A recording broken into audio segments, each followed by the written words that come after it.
Hello, welcome to the Singapore Raffles International Music Festival. It's been a pleasure to see and hear so many entries and have such a wonderful response, especially with the challenges that the pandemic has put in our way.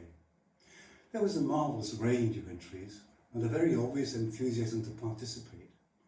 The entries ranged from very accomplished performances to young musicians just starting out. The best were very good indeed, and even the less experienced gave of their very best. I think everyone had something worthwhile to offer in this festival. I felt I like the title festival because it suggests an event where all can come together, share, enjoy themselves through music making, and the main element of competition is not to be better than others really, but rather better than oneself, and to learn, gain something from listening to how others perform. I came away with some observations that I would like to pass on.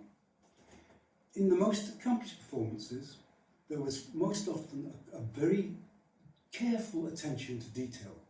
Melodies were played with correct or appropriate articulation, awareness of lengths of notes, and precise ensemble and attention to dynamics was also present.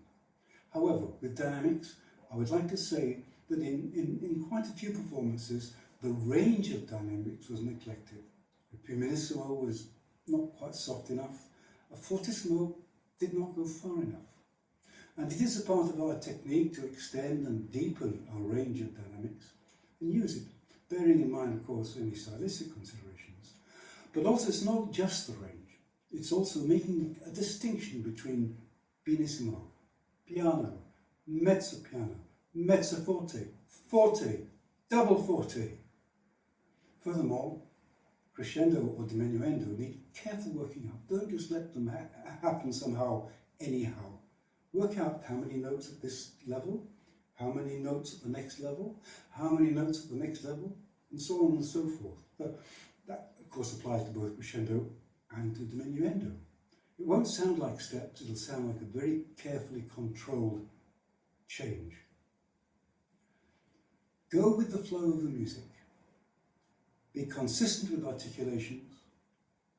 Be careful of note lengths, beginnings and endings, particularly the endings. Most of the beginnings actually were pretty good in the ensembles, together and precise. But endings sometimes are a little bit ragged, so pay attention to that. Titles. Ask yourself, why did the composer give it that title? Is it pictorial? Is it descriptive? Is it emotional? Because it's going to affect your interpretation. So listen to other works by that composer, and also listen to other performers, how they do it, their style and interpretation. But also because quite often very good performers have a very good sound, and one could idealize that sound and try to aspire to it. Normally, of course, we expect to play to an audience, and part of their enjoyment is also watching how you perform.